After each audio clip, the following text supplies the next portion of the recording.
Sabda Pandita Ratu.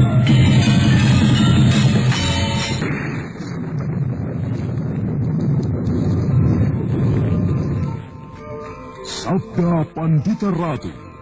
Naskah ditulis oleh Pondra Swasti Langit, diolah oleh Agung Bahrodi, didukung oleh artis-artis terkemuka, Ferry Fadli, Eli Ermawati, M. Abud, Ivone Rose, dan lain-lain. Teknik dan montase, Ibing Arifin, dengan sutradara, Dian Pertiwi.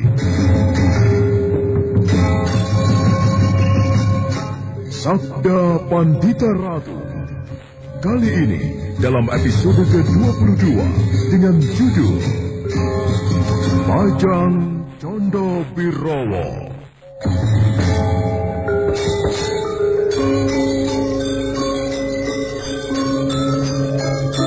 Meramalkan kepada Tuan Putri Ken Dedes akan menggapai puncak tertinggi mendampingi raja yang akan menggelar kekuasaan di tanah Jawa ini.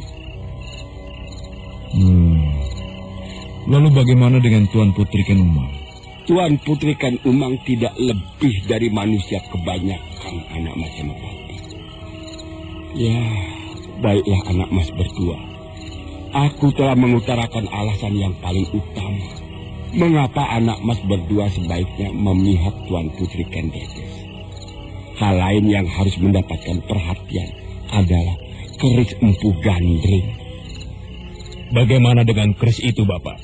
Tentu saja kita berharap jangan sampai keris itu jatuh ke tangan Ken Umang. Aku telah menyampaikan kepada Tuan Putri Ken Dedes untuk mengamankan keris itu.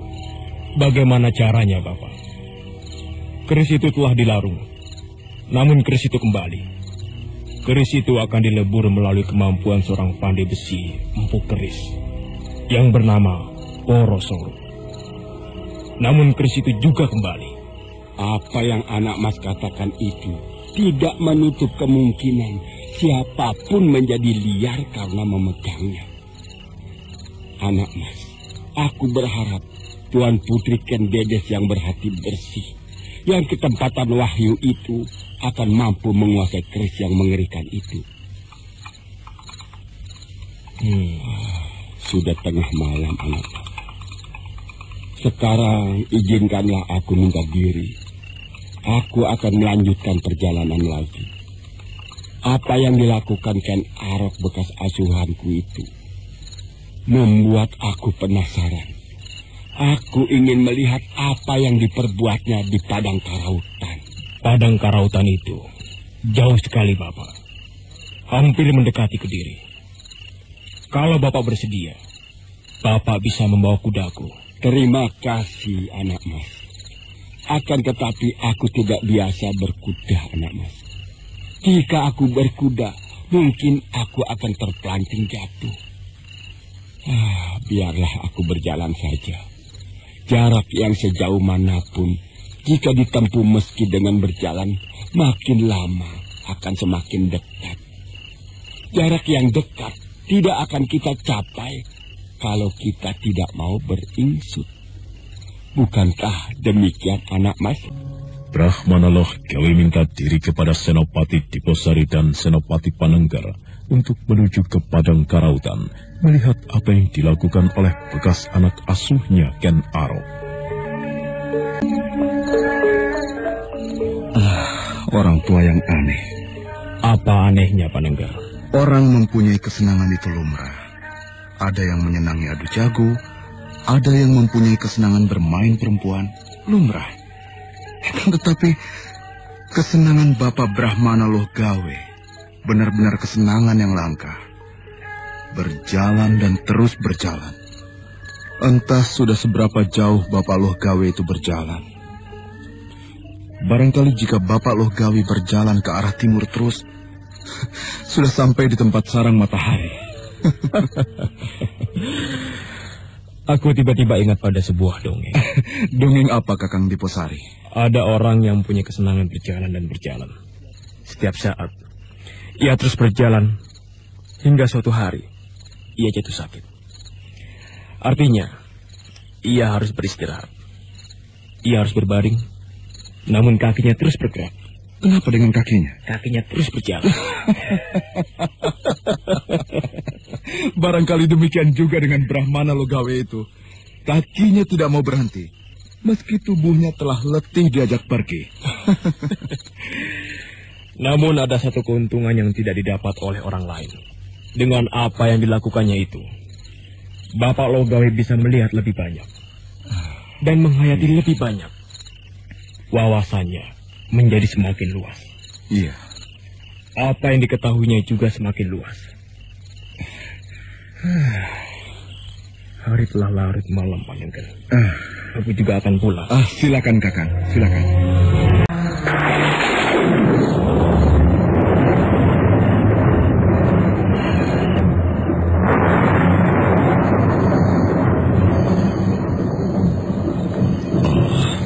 Padang Karautan. Kau ingat dengan tempat ini, Paraji Gading? Hamba tuanku, hamba tidak akan lupa. Apa yang kau katakan?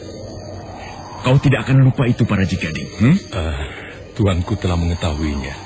Di tempat ini aku dulu hampir membunuhmu. Kau dengan gerombolan perampokmu menyandera gadis keponakanmu sendiri.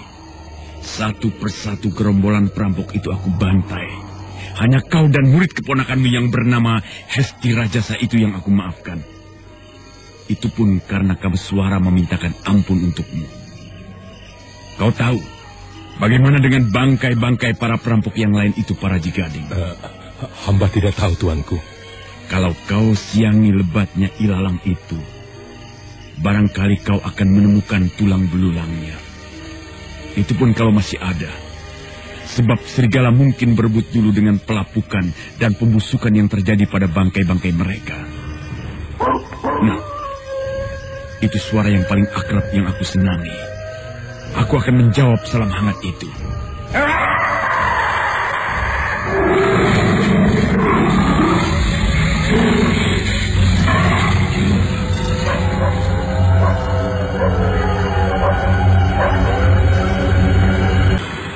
Rasa akan copot jantung Paraji Gading melihat ulah Ken Arok yang tiba-tiba mengaum mengerikan, laksana seekor singa yang kehilangan anaknya. Auman yang menggetarkan itu mengejutkan segerombolan serigala yang mengendap-endap mendekati tempat itu. Gerombolan anjing liar itu berlarian salang tunjang berebut hidup.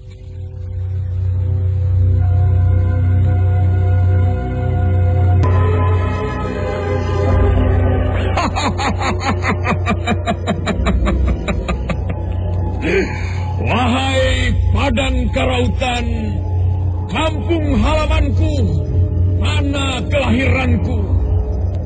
Ini aku yang lahir dari saripati bumimu. Aku telah kembali, aku telah pulang, aku telah pulang.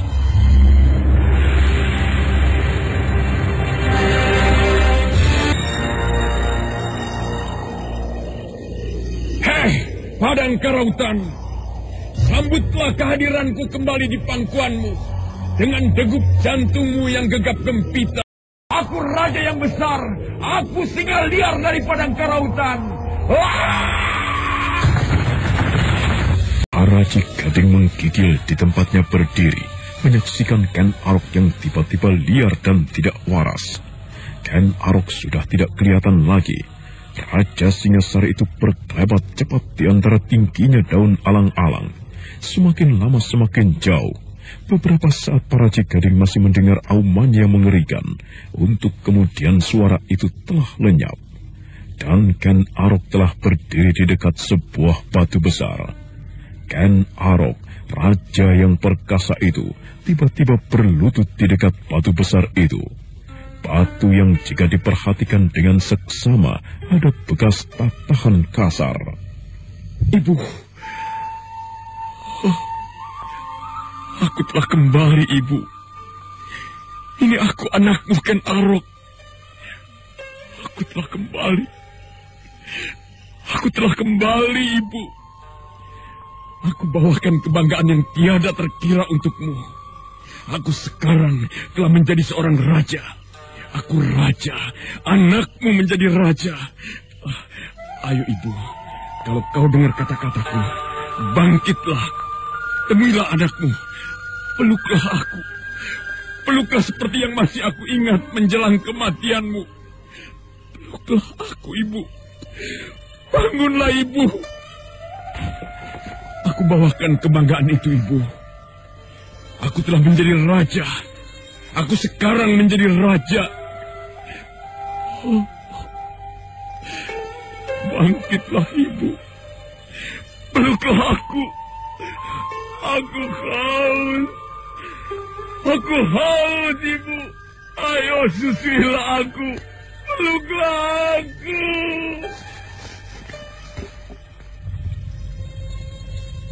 Itulah gambaran masa silamnya. Seorang Ken Arok yang kehilangan kasih sayang. Raja Singasari itu menangis. Suatu hal yang tak pernah dilakukannya. Kepada batu yang berada di depannya, di mana dia memendam jasad ibunya. Ken Arok merintih memelas. Beberapa saat Ken Arok itu larut. Namun kemudian Ken Arok tiba-tiba berdiri. Ampun, Gandring! Persetan denganmu. Aku akan membuktikan kepadamu.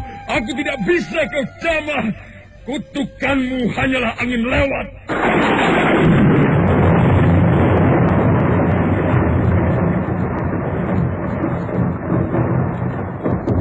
Ken Arok segera mengheningkan cipta, memusatkan segenap perhatian nalar dan budinya, merambah ke tataran yang kasat mata untuk menggapai keheningan Tapabrata. Namun belum terlampau lama Ken Arok melakukan itu di depan bongkahan batu yang menandai pusara ibunya. Hati Ken Arok seperti terusik oleh hadirnya sebuah suara.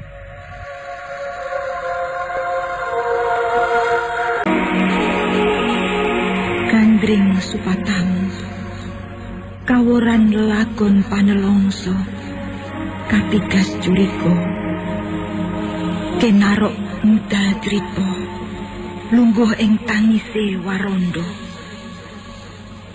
Dedes, ojo kowe nembang nelongso, tembangmu tembang megatru, kanggo tunggul ametung sang pepaten, Kebo Ijo lan Anusapati, sing jeneng Sraka ana ngendi-endi. Gandring Supatamu, panutuhmu mung dadi angin, dadi uwuh utawa awu, utawa dadi geni, kang adol panas ing sakparan-paran. Gandring Supatamu, agawe goreh lan rongeh.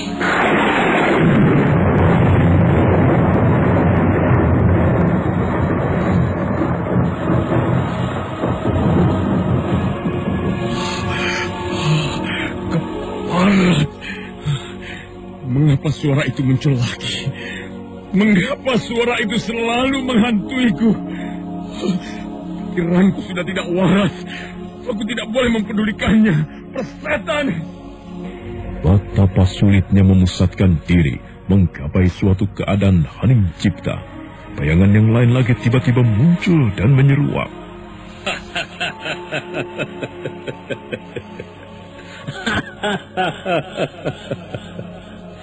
Apa yang akan kau lakukan itu, Ken Arok? Kau akan menghindari kutukan itu, Kau pikir kau akan mampu, Ken Arok? Kau tidak akan bisa menghindarinya. Kelak akan tiba saatnya seseorang datang kepadamu dengan menjinjing keris Empu Gandring dan menikamkan ke perutmu. Ususmu akan terburai dan terbabat oleh keris itu. Kau tidak akan bisa menghindar dari buah yang harus kau petik, karena kau telah menanam pohonnya, Ken. Persetan denganmu, Kebo Ijo.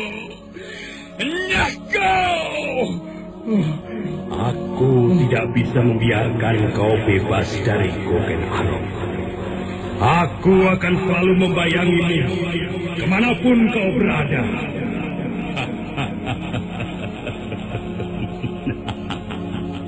Aku akan menjadi hantu abadi yang selalu membayangimu, Ken Arok. Jaga kebun hijau.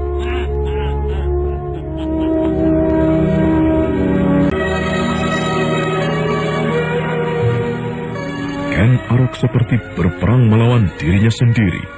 Kebo ijo yang diumpatnya sepertinya tidak ada. Suara hati kebo ijo itu bagaikan bersemayam di sudut hatinya sendiri. Ken Arok semakin menjadi dalam memusatkan diri, sementara keringat mengembun di keningnya. Sementara itu, di langit mendung tebal, beberapa kali langit pijar oleh halilintar yang menyentak menggelegar. Para Gading yang ditinggalkan begitu saja oleh Ken Arok bingung, tidak tahu harus berbuat apa. Langit mendung. Sebentar lagi hujan akan turun dan petir bersabu. Kemana Sri Baginda? Mengapa aku ditinggalkan sendirian di sini? Para Gading kebingungan. Suasana yang gelap gulita membuat para Gading tidak mampu melihat dengan jelas. Dan pada saat itu, Ken Arok semakin keras berusaha memusatkan diri. Aku tidak boleh mempedulikan apapun. Aku tidak peduli.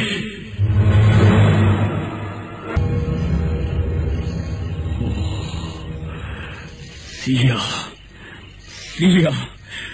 Sulit sekali aku memusatkan pikiran.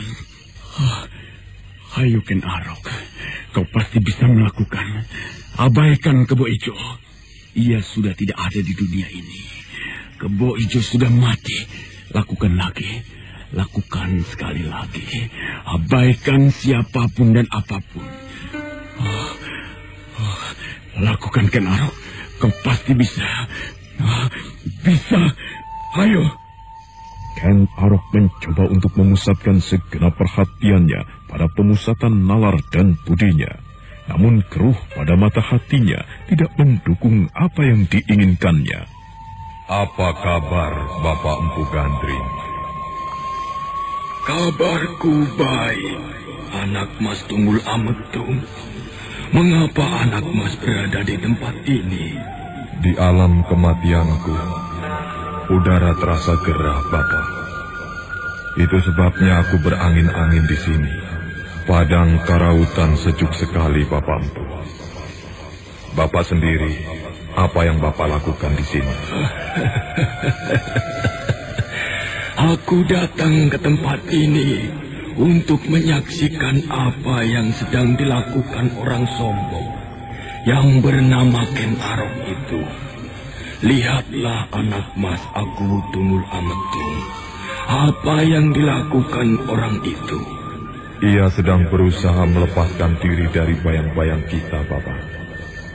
Ia pikir ia akan mampu melakukan itu. Anak Mas Tunggul Ametung benar. Ia sedang berusaha melepaskan diri dari bayang-bayang kutukan yang telah aku jatuhkan. Ia pikir bisa. Ken Arok tidak akan bisa melakukannya, anak Mas. Rasanya menyenangkan sekali. Membayangkan saat kutukan itu tiba dan menimpanya. Akan ada orang yang membalaskan dendam kematian kita. Orang itu akan datang kepadanya dengan menjinjing keris dahsyat buatanku itu dan brodol ususnya. Diam! Diam kalian semuanya!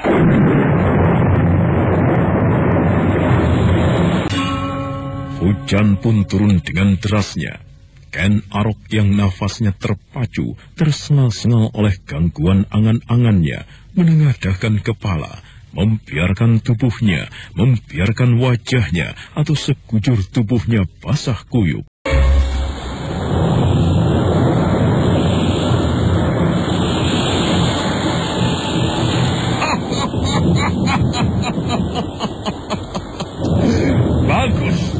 Bagus.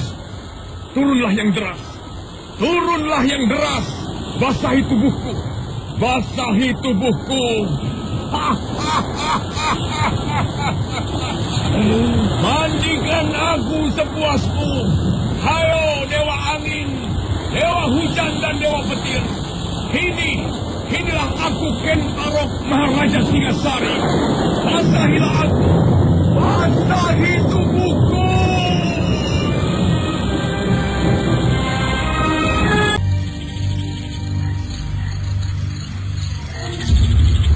Mengapa kau masih tetap berada di situ, Paraji Gading? Hamba tuanku. Hamba menunggu tuanku. Mengapa kau tidak pergi saja? Ampun tuanku.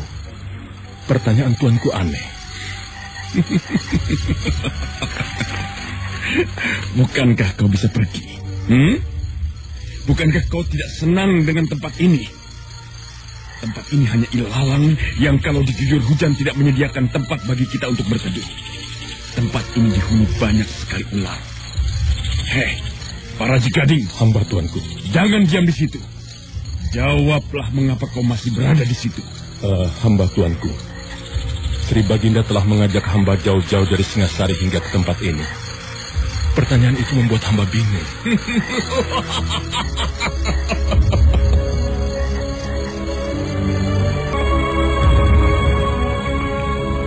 Paraji Gading menjadi semakin kebingungan menghadapi sikap Ken Arok yang sangat aneh itu. Paraji Gading justru terdiam. Kau tahu, Paraji Gading, kenapa tempat ini mempunyai arti yang sangat penting bagiku? Hamba tidak mengerti tuanku.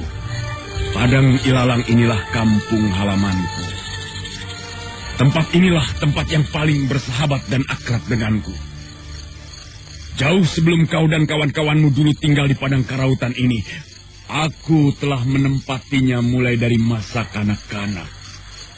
Lihatlah, ilalang itu, ilalang yang tinggi melebihi tingginya orang, merupakan tempat perlindungan yang paling aman. Ken Arok kecil yang suka merampok dan mencuri itu sering tertawa geli jika segerombolan orang memburunya, dan kemudian mereka kebingungan jika telah masuk ke dalam padang ilalang. Perampok kecil bernama Ken Arok itu akan tertawa tergelak-gelak melihat mereka tidak berhasil menangkapnya, bahkan mengepung ke arah yang salah. Perampok kecil bernama Ken Arok itu akan senang melihat orang-orang itu kemudian berlarian berhamburan karena ketakutan melihat ular yang tidak terhitung jumlahnya. Tempat ini benar-benar menyenangkan sekali. Apa katamu tentang perampok atau maling kecil itu, Paraji Gading? Ia perampok atau maling kecil yang luar biasa. Karena kelak di kemudian hari, ia bisa menggapai kedudukan tertinggi, menduduki tahta kerajaan. Benar. Itulah sebabnya daun-daun ilalang, atau gerombolan ular, atau apapun yang berada di padang ilalang ini semuanya bersorak gembira menyongsong kedatanganku. Aku anak asuh mereka. Aku anak asuh padang ilalang ini. Kembali membawa kamukten dan kebahagiaan yang paling tinggi. Menjadi raja yang besar. Raja yang Kung Binatoro berbudi Bawaleksono. Apa katamu, Paraji Gading? Hamba tuanku.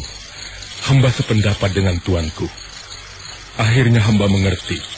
Untuk apa tuanku berada di tempat ini? Kau merasa sudah mengerti? Belum? Kau belum mengerti, Paraji Gading. Kau belum mengerti. Kalau begitu, apakah hamba diperkenankan untuk mengetahuinya, tuanku? Belum. Belum waktunya. Belum saatnya kau mengerti, Paraji Gading. 40 hari lagi, setelah aku selesai melakukan mesu berata di tempat ini, barulah kau akan mengerti. Saudara pendengar, bagaimanakah kisah selanjutnya? Ikutilah terus serial Sandiwara Radio, Sabda Pandita Ratu.